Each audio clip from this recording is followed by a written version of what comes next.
Olá, boa tarde, bom dia ainda. Bem-vindos a mais uma live da série Figuras da Cozinha Brasileira. Hoje a gente vai conversar com Isadora Bello. Ela vive viajando o Brasil atrás de novos sabores de cachaças e demais destilados brasileiros. É especialista e consultora de bebidas e jurada em concursos internacionais. Para quem não me conhece, eu sou Bel Moerdal, sou diretora de conteúdo do Instituto e estou esperando só a Isa aparecer aqui para a gente começar essa conversa. Isa, quando você aparecer, dá um oi para eu poder te incluir. Bom, para quem tem nos acompanhado, a gente tem feito essa série de lives toda semana, uma vez por semana, com figuras variadas que trabalham pela cozinha brasileira e, enfim, também pelas bebidas brasileiras por aí. Elas estão todas no nosso IGTV, então quem perdeu as últimas pode ir lá no IGTV para poder ver o que a gente já fez. Tem várias conversas deliciosas, às vezes sou eu, ó, a Isa entrou aqui, deixa eu ver se eu já consigo te...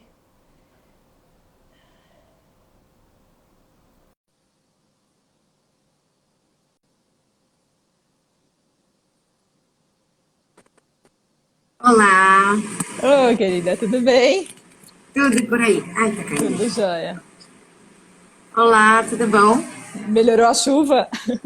Não, tá me ameaçando voltar de novo, então achei melhor fazer daqui de dentro.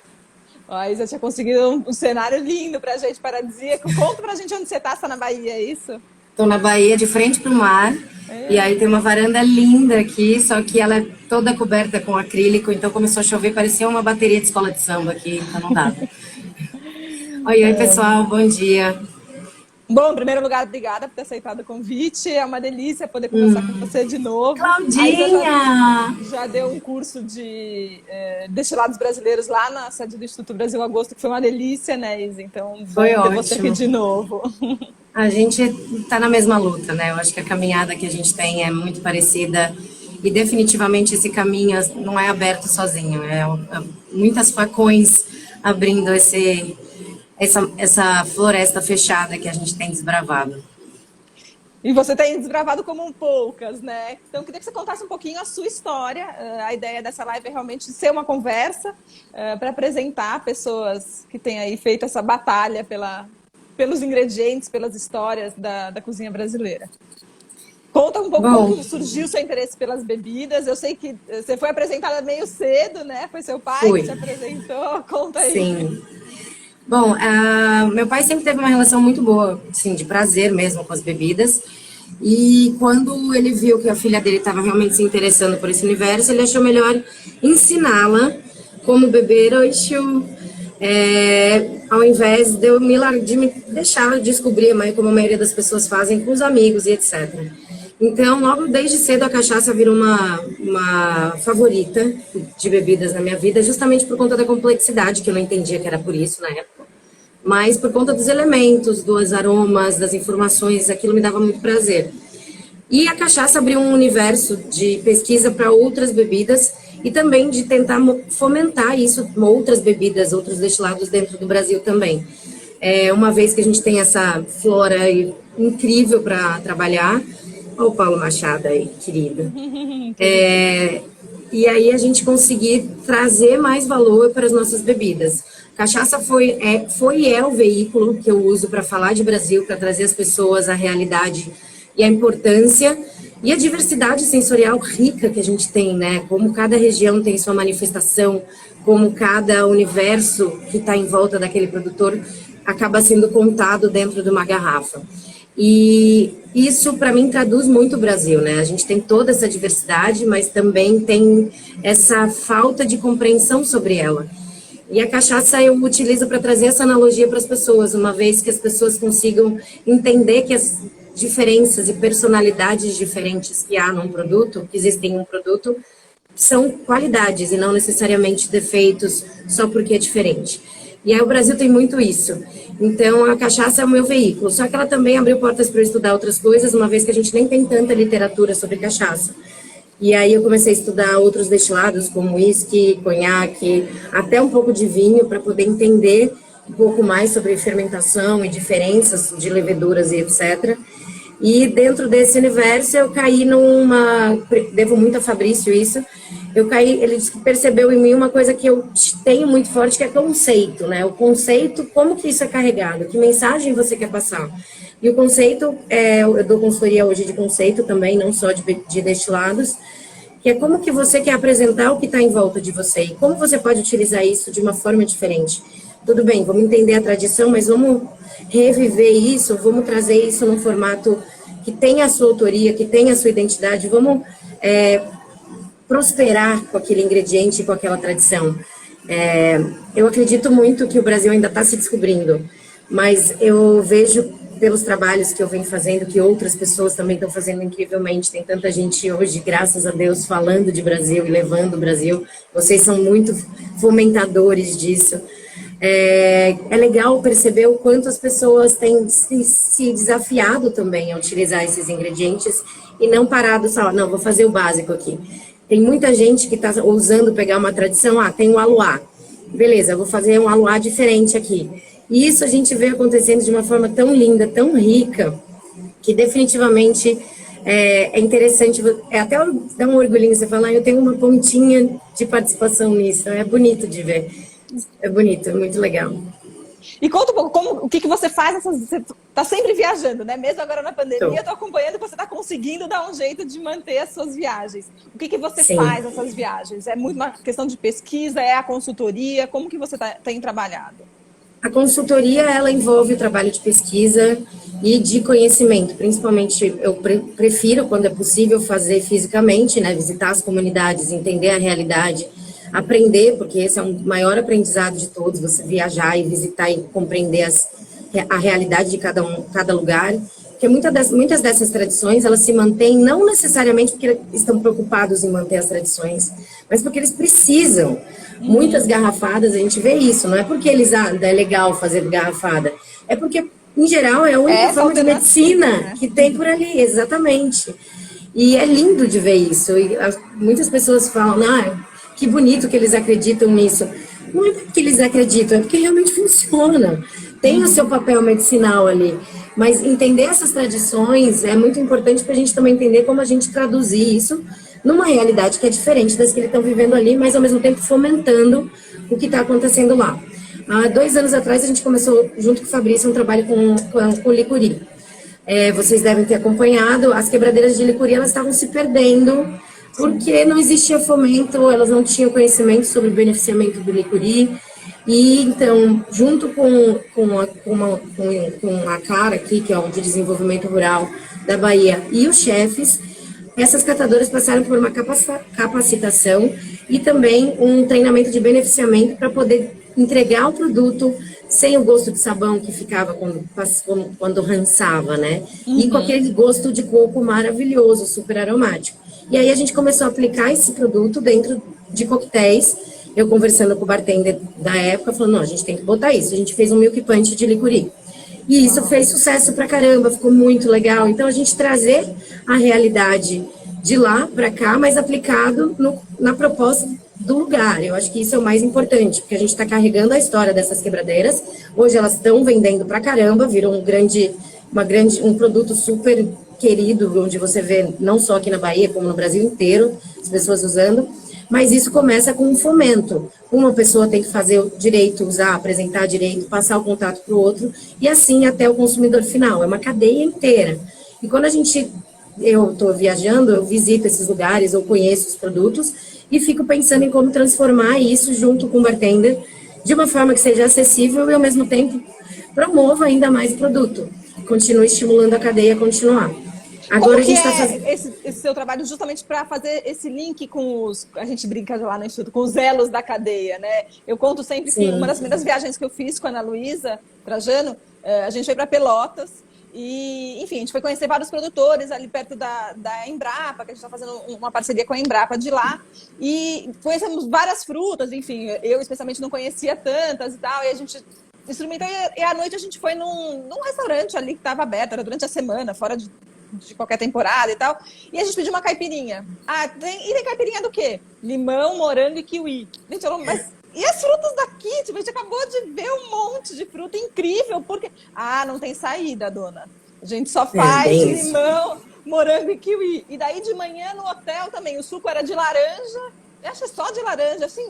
Cadê? Por que não, né? E isso acontece direto. Difícil. E ali no quintal deles, direto. A produção, né? Como não, que você literalmente. Olha, existem tem duas frentes a serem trabalhadas aí. Ó, a Lala. Lala é uma menina que faz um trabalho incrível lá no México sobre pesquisa de mezcales e variedades de agave. A gente tem muita conexão. Bom, o que é interessante falando do butiá, pois é, o butiá, exatamente. guabiroba, todo aquele monte de fruta. Tem tanta coisa. Mas então, qual que é o problema que eu vejo? A gente tem a questão do dono, porque o dono, em geral, às vezes não se presta a pesquisar, e a questão do serviço.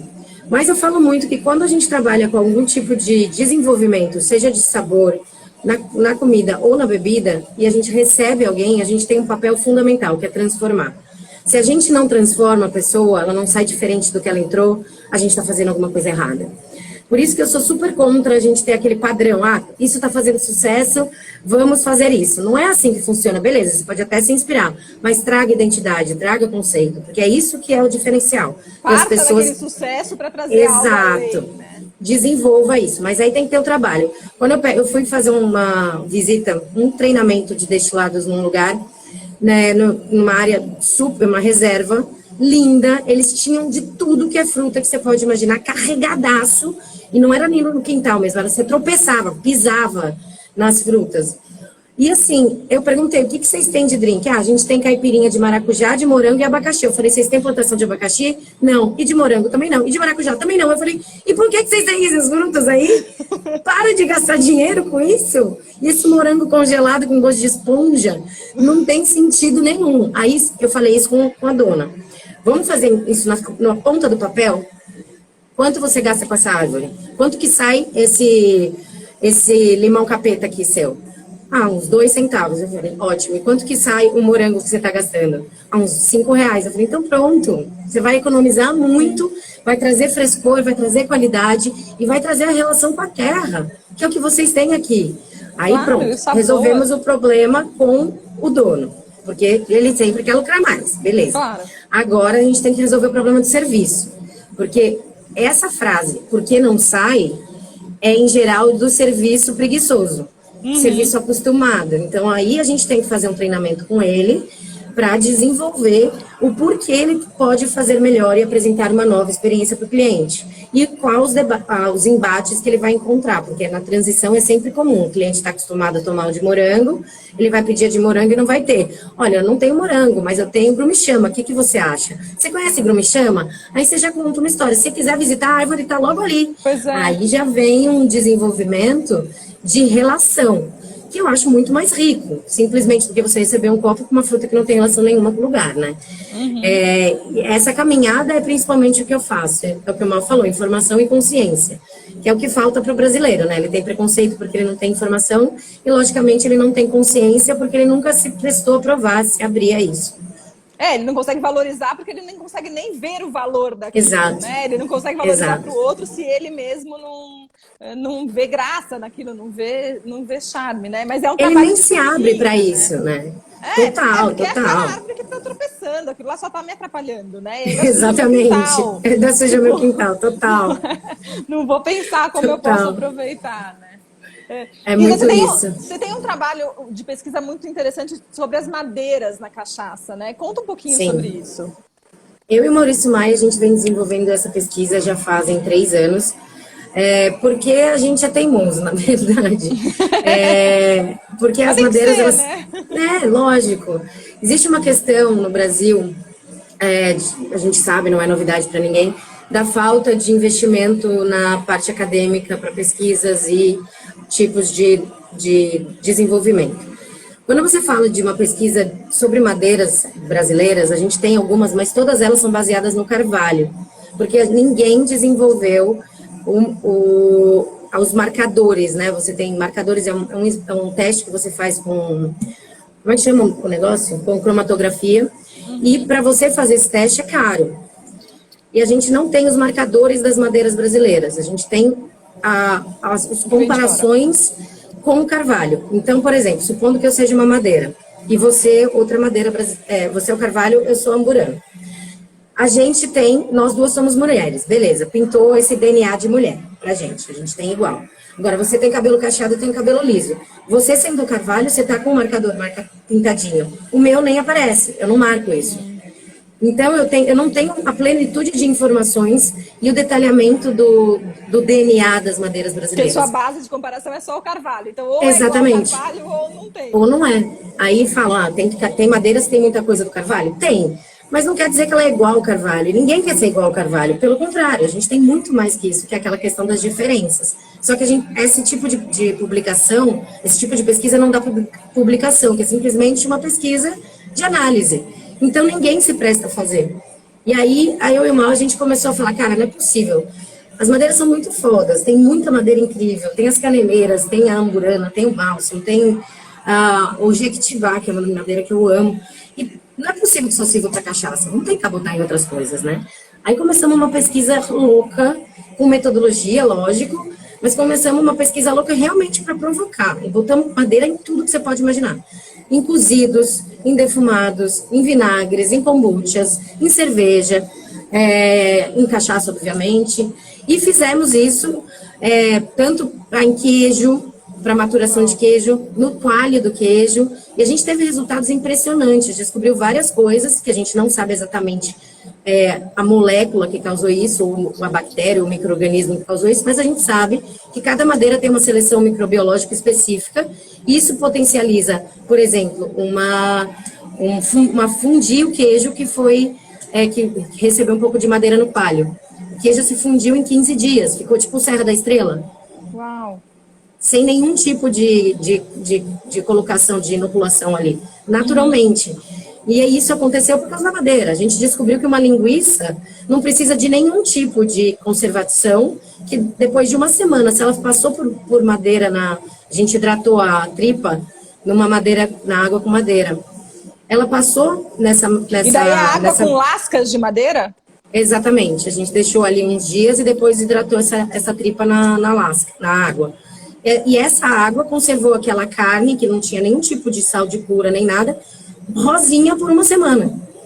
Então, a gente percebe que a gente tem uma seleção microbiológica, uma proteção com essas madeiras, e a gente fez para provocar mesmo. E a gente apresentou essa pesquisa num curso de aplicações de diferentes formas, tratando elas muito como especiaria, né? Que é o que a gente tem. A canela em si é um pau. Sim. Então, a gente enveredou por essa utilização e pensou em todas as formas possíveis. E o Rafa, da Bocaina, foi um cara sensacional, que ajudou a gente a desenvolver ainda mais essa parte na aplicação das comidas.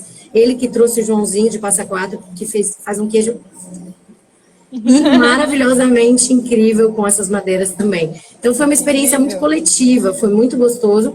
E aí a gente passou a ensinar. A gente aprendeu muito nesse caminho também sobre a questão de tosta, de não tosta. Por que é interessante no caso de uma cerveja você trabalhar com a tosta já e não deixar o barril virgem. Então a gente aprendeu muito nessa caminhada e a gente vem estudando e aprendendo.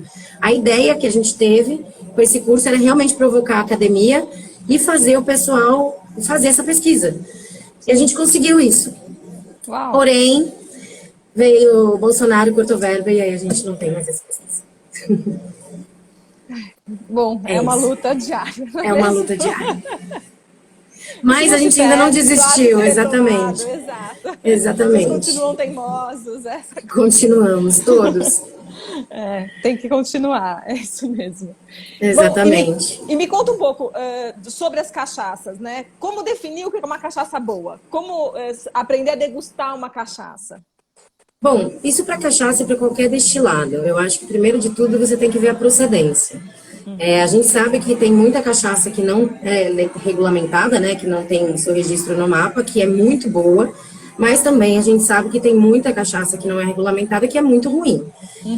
Então, eu indico que, assim, por segurança, tente tomar cachaças que tenham um mapa, o registro no mapa. Porque aí a gente garante que, sem dúvida, o seu organismo não vai estar entrando em risco. Mas aconteceu, eu estava lá no sítio, aí vem alguém com uma cachaça do vizinho, vamos provar? Vamos provar. Primeiro, se tiver cheiro de esmalte ou azeitona, não bebam. Porque aí a gente tem algum tipo de contaminação, ou pior, o metanol, que é quando a gente tem a cabeça. A cabeça, na destilação, ela acontece em 3 partes, vamos dizer assim. Ou a torneirinha, ela vai jorrando e a gente divide isso em 3 partes. A primeira parte é a cabeça. A cabeça, ela contém muitos álcoois, e álcoois que são muito nocivos para a nossa saúde, por exemplo, o metanol. E tem a acetona também, que lembra muito esmalte, acetona.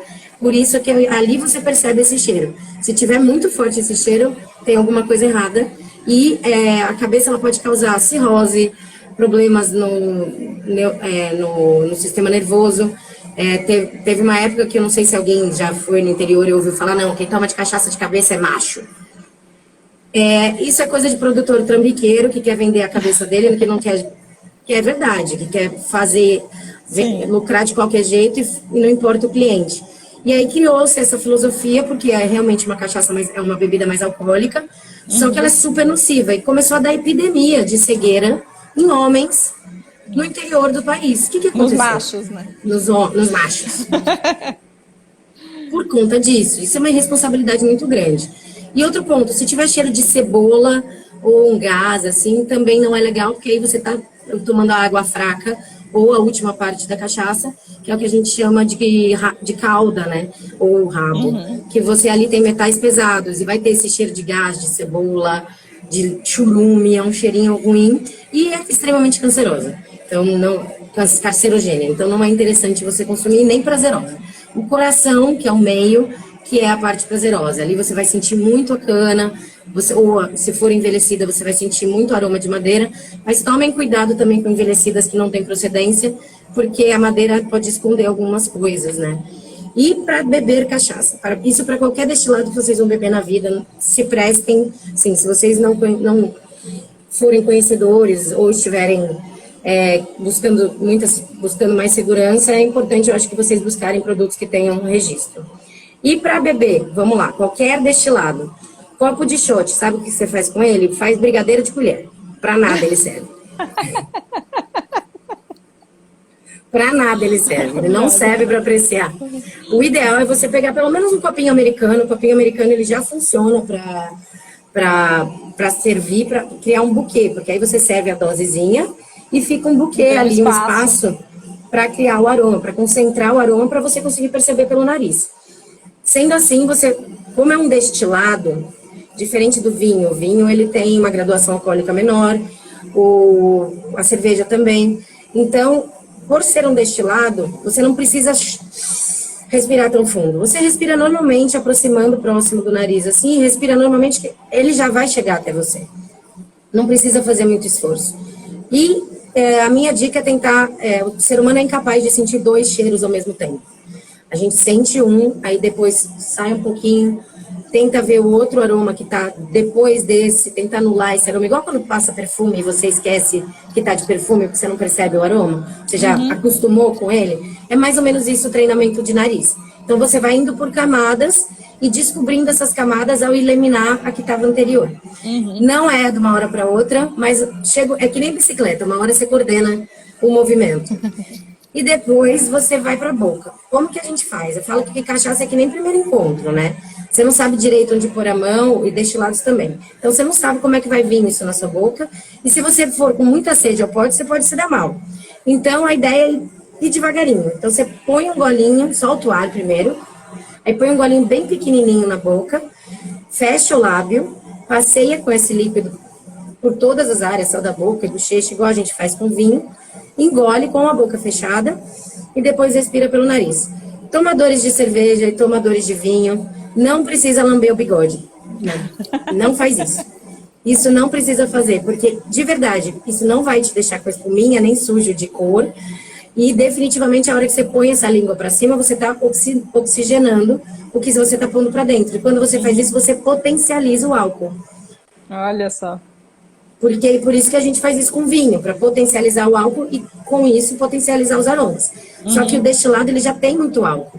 Se você potencializa isso, vem o Olodum junto com você na goela, e não dá. E é importante, essa respirada depois no final, no nariz, ela é fundamental para você concluir o ciclo de apreciação, porque aí depois vai voltar, o retrogosto vai voltar e vai transformar o produto. O destilado, ele tem muita riqueza, e principalmente ela está no retrogosto. E qual que é a temperatura ideal para tomar, especialmente uma cachaça? Eu lembro que no seu curso você colocou com gelo, as pessoas, uau, como assim com gelo? Eu padronizo com gelo, porque se a gente fala temperatura ambiente no Brasil, é uma coisa meio... Pode ser 30 graus. Que calor tá aí? Quanto tá aí de temperatura? Não, hoje até que tá mais friozinho, tá uns 19, 20 graus aqui em São Paulo. Aqui tá um bafo, aqui deve estar uns 29, 28 graus. Tá quente aqui, então não tem temperatura ambiente no Brasil. O que a gente tem é temperaturas variadas. Eu gosto da cachaça com gelo, independente da temperatura que eu estou, porque aí eu sei que eu vou ter um produto numa temperatura legal e uma evolução legal. Temperatura ambiente, vamos considerar de 15 a 22 graus é uma temperatura ok para tomar cachaça sem gelo. Com gelo, eu tomo até com 8 graus, porque ela tem uma evolução. Conforme o gelo vai diluindo, a cachaça ela vai ficando menos alcoólica. Cada uma das camadas vai aparecendo, as camadas que estavam mais delicadas, que estavam por trás daquele álcool, elas vão aparecendo. Então, você tem uma evolução, igual uma caipirinha, que começa mais alcoólica e vai ganhando perfil mais frutado e adocicado conforme ela vai diluindo. E também dá para pôr na geladeira, que eu acho muito legal também, só que aí você tem que lembrar de botar a cachaça na geladeira, e eu normalmente não lembro. Porque aí você vai ter uma evolução igual do André Martini, ela vai começar muito delicada e vai ganhando essas camadas de potência e de álcool conforme ela vai aquecendo. Cadu, meu rei! Tá cheia de fãs aqui. Ai, Cadu é um baiano maravilhoso, é um dos motivos para sempre estar aqui. É incrível. Isa, dá pra dizer que cachaça tem terroir igual vinho? Eu defendo que sim. Eu e o Mal, a gente discute bastante isso, porque tem uma questão com outros especialistas de destilados, que, em geral, eles falam que destilado não tem terroir. Aí a gente pegou e voltou algumas páginas para trás. Vamos lá, como é que a gente faz um destilado? Um destilado, ele é um suco, um produto que tenha calorias que possam ser fermentadas. Então, for transformar o açúcar que tem naquele produto, naquele suco, em álcool. Uma vez que a gente chama isso de vinho, pode ser de cana, pode ser de uva, pode ser do que for, esse líquido, esse vinho fermentado, vai para ser destilado. A maioria dos destilados, tirando o pisco peruano, é pelo menos destilado 2 vezes. E o que são essas etapas da destilação? Primeira vez que você destila, você está concentrando todos os aromas formados na fermentação. O vinho tem terroir, por quê? Porque você concentra as características na fermentação. Todos os aromas de qualquer bebida, eles são formados 90% na fermentação, inclusive de destilados. Então, todos os vinhos, eles concentram esses aromas. Só que quando você destila uma vez, você só está eliminando os sólidos e concentrando os aromas. Quando você destila a partir da segunda vez, você já está eliminando informações, principalmente da matéria-prima e da fermentação, do que aconteceu nessa fermentação. Você vai neutralizando a bebida. Vai meio que limpando, né? Exatamente. Uma vodka, ela é destilada várias e várias vezes, por isso que ela não tem terroir, ela não tem nem ingrediente específico que precisa ser utilizado para fazer uma vodka. Então, tudo mais isso neutra, né? é neutra. Exato. Aí isso não tem terroir, eu te garanto. Agora, a cachaça, ela em geral monodestilada. 99% ela é monodestilada. Então, ela sim tem terroir, porque ela só concentra as informações e ela tem informações do lugar que foi produzida. Você pega as cachaças de Paraty, elas têm um salzinho na boca. Não é que elas são salgadas, mas ela tem aquele mar ali, que lembra o mar. Você pega as cachaças da Paraíba, eu brinco do fedozinho da Paraíba. A Paraíba tem um rancinho maravilhoso, um toque de animal ali, que é sensacional. Que é sensacional, é riquíssimo. Muita gente falando tecnicamente, fala, não, isso é defeito. Não, é característica, porque como que a gente forma uma personalidade? Um equilíbrio entre os defeitos, qualidades, todo mundo tem isso. E a gente cria uma personalidade. E aí você percebe que as cachaças do sul, elas são em geral mais adocicadas, mais frutadas, tem bastante especiarias. Então a gente percebe que existe uma linha de conduta, de produção, pode ser o fator da região, mas a gente não pode esquecer que o terroir também envolve o ser humano, né? Não acontece sozinho. O ser humano é um fator importante culturalmente e também na execução do produto. Então, ele influencia bastante. Isa, Sim, cachaça tem terroir. Você bebe todo dia? Praticamente. Praticamente. Estou em bar todos os dias, eu trabalho com várias consultorias, mas é praticamente. Mas de vez em quando, tipo, Natal é um dia que eu não bebo. Opa! Dia que eu não estou trabalhando, sim, então é isso. São dias que eu posso Só bebo me tirar de fome. profissionalmente. Em geral, sim, não, eu gosto de tomar uma cachaçinha antes de dormir, mas tem dias que, assim, tipo, Natal é um dia que eu gosto de não beber. Olha só. É isso. Ou uma folga que eu quero descansar e que tá difícil, viu? Pois é, esse ano não está ajudando, né? Inclusive, Não. eu estava vendo que tem, enfim, uma série de pesquisas e reportagens mostrando que as pessoas estão bebendo muito mais esse ano, né? Porque, enfim, dá para imaginar, dá para entender, né? Eu não sei se estão bebendo mais. Eu vi Parece que algumas sim. pesquisas, a gente, assim, eu acho que mudou o lugar onde elas estão bebendo. Elas Sim. bebiam no bar e agora elas estão bebendo em casa. E a gente estava conversando sobre isso. Aumentou o consumo de vinho em casa. Só que a pesquisa foi pautada no e-commerce. Vamos supor, o e-commerce vendia 1%, vendia, tipo, do estoque dele, vendia 10 garrafas. Agora ele está vendendo 100. Não quer dizer que as pessoas todas estão consumindo Mas vocês 100 estão vezes comprando mais mais. pelo e-commerce, né? É só comprando mais pelo e-commerce dele, não quer dizer que elas estão bebendo mais. Então, esses parâmetros eu acho que tem que tomar um pouco de cuidado. Cachaça reduziu bastante o consumo, muito, Olha só. muito. Eu acho que vinho pode ter aumentado um pouco dentro de casa e cerveja a mesma coisa. Mas o fato dessas pesquisas é interessante observar como que está acontecendo. Porque essas pessoas quando estavam bebendo no bar, alguém estava contando? Pois é. Eu acho que é um ponto E a você tem questionar. alguma dica para quem quer beber, mas com consciência, ainda que seja todos os dias? Qual que é o seu truque? Cara, eu acho que apreciar, de verdade. Você pegar e apreciar isso, entender o que está acontecendo, prestar atenção, sentir o prazer. É o que a gente fala sempre. A hora que você já não está mais sentindo prazer, ou não está mais prestando atenção, talvez você não esteja querendo mais aquilo, não esteja precisando, não esteja mais vivendo, ou não seja necessário. É que nem comida, né? Tipo, você está comendo ali, está gostoso, você está apreciando, você está sentindo prazer. A hora que aquilo já ficou monótono, você não precisa continuar comendo. Não Você precisa está se satisfeito? empanturrar, né? Exatamente. Eu acho que é mais ou menos nessa linha. Você ter consciência do que está acontecendo no seu organismo e entendendo, e sempre tomando água e estando bem alimentado. Sempre, sempre. Isa, você também é jurada de muitos concursos, inclusive internacionais, né? Como que funciona isso? E como que você tem visto a qualidade do destilado brasileiro comparado com o que tem lá fora, né? A gente está melhorando, a gente está sendo mais visto. Sim, sem dúvida. O Maurício está aqui, ele é embaixador do concurso mundial de Bruxelas e a cachaça ela faz bonito todo ano e cada ano mais. Esse ano foi um dos destilados mais inscritos, por mais que seja um ano de pandemia, foi um dos destilados que mais se aplicou e foi um dos grandes vencedores. Eu não fiz a conta, Mal, você fez a conta de quantos por cento ou a quantidade de medalhas, a proporção disso? Depois você me passa aqui. Mas ano passado foi o quinto destilado mais inscrito e o terceiro mais medalhado.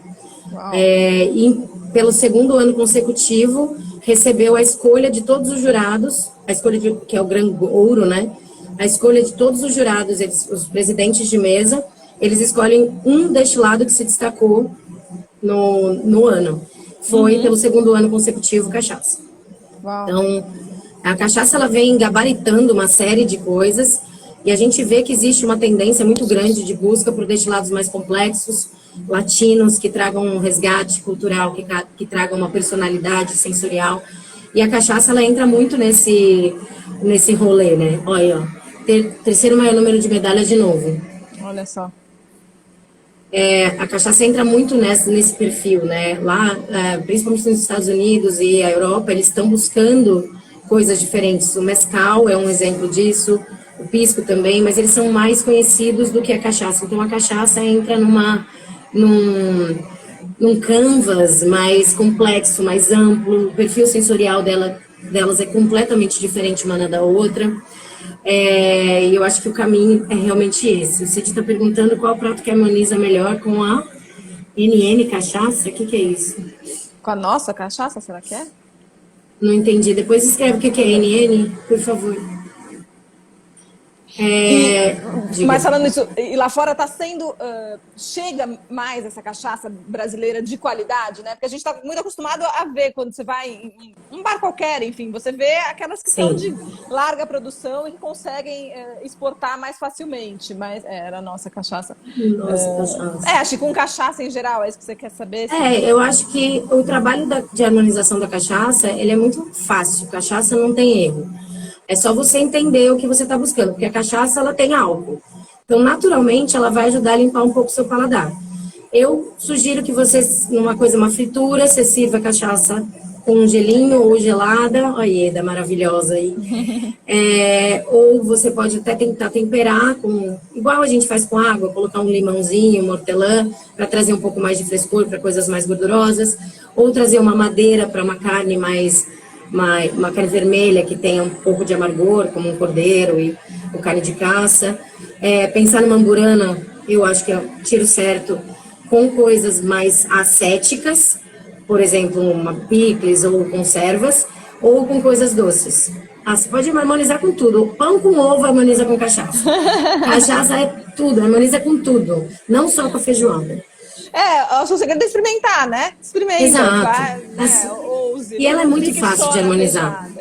Ela é muito fácil de harmonizar, muito. Porque ela tem potência alcoólica, dulçor, cachaça é muito mame, né? Então ela tem todas as camadas. Teve uma vez que eu fui fazer um drink que eu fiz um xarope de matcha com maçã verde e coloquei numa cachaça branca. Cara, a cachaça ficou salgada. Uau! É surreal, ela tem o sal ali, então é muito fácil harmonizar porque ela tem tudo. Ela tem o salgado, ela tem o doce, ela tem um pouco do amargor, eventualmente, ela tem a potência alcoólica, ela é muito mami.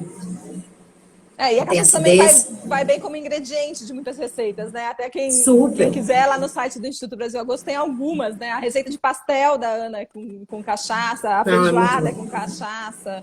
Enfim, né? A feijoada é sensacional com cachaça, mas particularmente eu acho que a gente é subexplorado nesse aspecto. Sem dúvida. E Isa, bom, você fala muito de cachaça, obviamente, mas também, e o gin? O gin brasileiro também teve uma explosão mais recente. Sim, tô vendo uma bancada linda aí sua, by the way. Eu preparei aqui, mudei de cenário hoje, especialmente para você. Que honra, linda. Então, os gins estão me matando de orgulho, para falar a verdade. A gente fez uma palestra, eu e o Mal, para o Global Bar, que foi um evento que aconteceu, foi assistidas no mundo inteiro.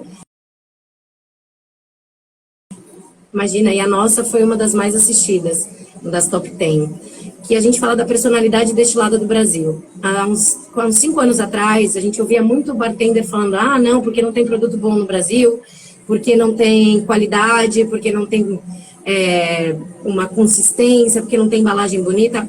Agora, por conta de haverem tantos produtores de cachaça, eles deram um pontapé na produção de outros destilados. Então, foi do produtor de cachaça que iniciou a produção de rum, foi do produtor de cachaça que iniciou a produção de gin, e assim a gente começou a iniciar uma movimentação. Quem começou o primeiro rum brasileiro tomou porrada.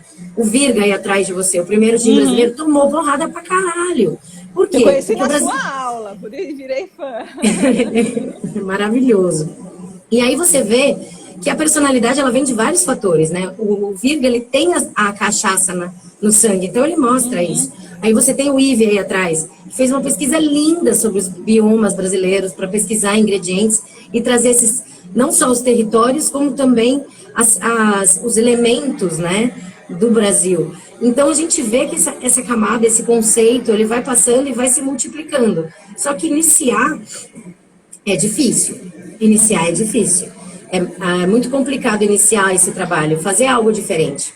Eu e o Maurício, a gente faz o VF. Cara, a gente toma uma porrada direto. Um vermute à base de jabuticaba. Que é absurdo, o vermute não é só de vinho. Gente, a gente faz um vinho, só que de jabuticaba. Então, existe muito esse caminho. E a Companhia dos Fermentados é a mesma coisa, né? Eles fizeram agora uma cidra de caju, que eu tô louca para provar. E eu acho que o caminho é esse, a gente tentar trabalhar. Tem receita no livro novo deles, que até a gente que fez a curadoria. Então, de parabéns, tá lindo o livro, várias gente. Receitas incríveis. E Tá tem lindo. ácido de caju também. Não, e é isso, é a gente tentar explorar os nossos ingredientes visando preservar, porque o caju, ele é bom um período do ano. O resto ele fica aguado. Então, como é que a gente faz para ter aquele caju? Vamos fermentar ele, vamos fortificar ele, vamos fazer coisas diferentes, não só suco. Eu acho que isso é uma forma da gente até respeitar o ingrediente. A jabuticaba, essas super safras que acontecem, que ela vai, pum, pula, aí você, no meio da jabuticaba... E depois some, né? E na safra tem nego jogando a jabuticaba dentro do seu carro. E depois, e depois some. Então, isso é um trabalho também da gente criar consciência e respeito com os ingredientes, né? Eu acho que caminha tudo isso. E isso é uma roda, é todo mundo interdependente. E o que eu faço aqui pode inspirar, pode afetar alguém que está lá na frente, ajudou o produtor que está lá atrás, passa pelo cliente que mostra para o amigo e impressiona. Então, tem toda as relações humanas, tanto social como de profissionais, elas estão muito conectadas. E a gente sabe que isso começou com um produtor de cachaça, todos os destilados brasileiros. E aí a gente tem tiquira, a gente tem também agora o pessoal lá na Serra da Mantiqueira fazendo um destilado de arroz negro brasileiro. Uau! Sensacional! Foda. Demais. Muito lindo, muito lindo. Mas tem alguma castanha coisa pura. de saquê, não? Não. É a técnica de enzimas, né? Onde você quebra o arroz, o amido e transforma ele em açúcar. E depois você destila. Mas é uma técnica secreta. As enzimas que eles estão usando, eles não revelaram, não. Mas é muito parecido com o que a gente entende pelo soju, né? Soju japonês. Ingredientes a gente tem, né? É saber explorar o potencial deles todos em vários sabores. A Silvana está perguntando como detectar uma fruta para cachaça ou cana que são orgânicas ou se é transgênico. Eu não sei se eu entendi essa pergunta, mas a cana orgânica, se ela for certificada, ela tem um selinho no rótulo. Transgênico, em geral, a gente não tem. A gente tem melhoramento genético entre as canas, onde você faz misturas de duas canas. Os cruzamentos, né? Exatamente, para melhorar a qualidade ou a característica de resistência a pragas, ou também aumentar a quantidade de açúcar e diminuir a quantidade de fibras. Mas, em geral, não tem transgênico, não. Porque senão você vai passar pro gosto da cachaça também. Não fica legal. Trabalho de melhoramento genético e a cana é muito fácil de ser boa. Ela é açúcar, gente. Não tem muito erro ali. É só mesmo a questão de pragas que é o melhoramento. E o selinho de orgânico você vai ver na garrafa. Agora, detectar uma fruta para cachaça, não sei se eu entendi a sua pergunta, mas você tem que entender a cachaça para pensar o que ela vai combinar. Então, por exemplo, você pega uma cachaça branca.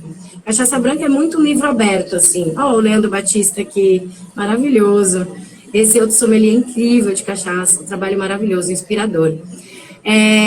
As frutas você tem que primeiro entender a cachaça. Então, como eu falei, ela tem várias camadas. Você tem uma branca, ela é um livro aberto, um livro em branco, você pode escrever. Vai ficar legal? Vai. Porque se você conseguir conciliar coisas frescas, coisas mais florais, coisas mais cítricas, sempre vai dar certo. Agora, quando a gente entra na madeira, a gente começa a complicar um pouquinho. Então, você tem que entender os aromas. Mesmo uma cachaça branca, por exemplo, um Jequitibá rosa, ele vai puxar para um aroma bem mais floral e amendoado. Então, você pode entrar para uma coisa mais quente, você pode entrar com uma coisa mais oxidada, por exemplo, um Jerez. Então, entender como esse caminho vai percorrer. Uma amburana, por exemplo, eu não gosto muito de amburana com limão Tahiti. Eu acho que ela vai legal com limão cravo, vai legal principalmente com abacaxi, com tangerina, com frutas ácidas doces. E com frutas vermelhas em geral, jabuticaba, ela vai muito bem. Aí um bálsamo, por exemplo, esse fica legal com limão capeta. Esse nasceu com limão capeta. Ou pode pensar também em coisas, ervas mais secas, por exemplo, o louro vai muito bem, o alecrim vai muito bem com ele. Então, pensar nessa caminhada, a sálvia fica muito legal com bálsamo também. Então, entender qual que é o elemento que você encontra sensorial naquela cachaça, para entender como misturar ele. Mas, se na dúvida, mistura. Aí você prova. Se tiver ruim, você repete, faz diferente. Tem algum crime que as pessoas costumam fazer com a cachaça, que você fala, ai meu Deus, mas fez bem isso, que você não recomenda? E virando. Eu não recomendo para ninguém. Uma atrás da outra. Não, você pega, você não está apreciando nada, você está desperdiçando cachaça e vai ferindo o seu organismo. Não faz sentido nenhum. Faz sentido nenhum. Melhor degustar e aproveitando os ingredientes, né? Sim, exatamente. E respeitando seu organismo, né? Acho que o mais importante é isso. E dessas novidades que você tem visto por aí? Então, você falou do destilado do arroz negro brasileiro. O que mais que você tem visto de curioso? Tem um destilado de pera maravilhoso de Mogi das Cruzes, a São Verger. Incrível, incrível. A gente está vendo uma série de novos vermutes, né, surgindo, brasileiros também. O brand da Casa Valduga tá muito, muito bom. Sim, ó, melhor do que muita coisa assim, cara pra caramba que eu já provei. A gente está com destilados para tornar independente. Tem o single malt da Code 9, tem o Union também, sensacional, muito, muito bom. Tem inclusive o single malt ultra turfado da Code 9, que é aquele cheiro de iodo mesmo, igual um Scotch. Então a gente está muito independente. Se o mundo quiser parar de mandar bebida para a gente está bem. A gente não precisa de mais ninguém. Pode fechar as fronteiras. A gente se vira. Isa, me conta, a gente está quase acabando aqui o nosso tempo. Queria que você me contasse quais são os seus próximos projetos, o que a gente pode esperar aí no futuro próximo. Bom, eu e o Mal, a gente está fazendo um trabalho de união dos destilados latinos, porque a gente quer mapear as diferenças e as semelhanças, que são muitas que a gente tem dentro da nossa história. Então, para o ano que vem, a gente está começando a desenhar um projeto que já existia, mas ainda não tinha um corpo. E com a pandemia ele veio criando mais vida, até pelo tempo e pelas conexões que a gente fez com a Lala, que apareceu aqui, inclusive. A gente quer fazer, nem que seja virtual, um festival que chama Força Latina, trazendo vários representantes da história das bebidas da América Latina, mas principalmente quem foi protagonista, mas nunca recebeu crédito para isso, que, em geral, negros e mulheres.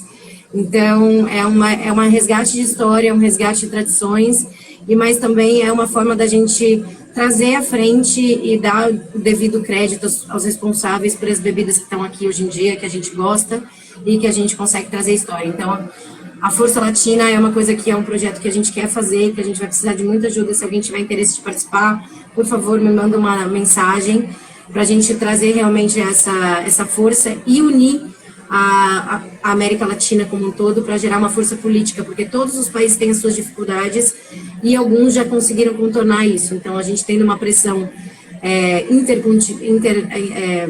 intercontinental entre os países. Né? Exato, intracontinental, a gente consegue ter mais força.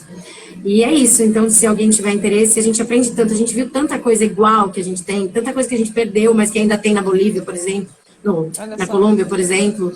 Então, você fala, meu Deus! Tipo, é muito foda, a gente consegue descobrir a nossa história através deles também. Então, não tem cachaça de mandioca. Só deixa eu falar com a Silvana aqui, não existe cachaça de mandioca, cachaça é só de cana, tá? Existe destilado de mandioca, que é a tiquira, e tem a Guaja, que é a melhor e a única, uma mulher maravilhosa, faz um trabalho incrível no Maranhão. O que você ia falar, Bel? Desculpa. Não, cortou um pouquinho só a sua conexão, não sei se é só para mim, se para todo mundo deu uma pixelada aqui. Eu posso repetir, mas deu para entender ou eu repito? Deu, eu consegui. Todo mundo conseguiu. Se alguém entendeu, manda uma mensagem aqui que eu repito. Tá bom. Então obrigada. Acho que eu que agradeço, acho que foi uma delícia essa conversa. Agora a gente precisa se encontrar para beber juntas, né? Porque esse negócio de já vi que você tá bem equipada aí, você pode me convidar. Então você vem aqui para me ensinar a fazer os drinks e tomar direito, tá bom? Sim, meu anjo, muito obrigada. É sempre um prazer estar com vocês. E parabéns pelo trabalho que vocês vêm fazendo. Vocês são incríveis. Obrigada e parabéns você também. Siga aí nessa luta que a gente vai junto. Vamos junto. Tá bom? Beijo, obrigada. Tchau, tchau, gente.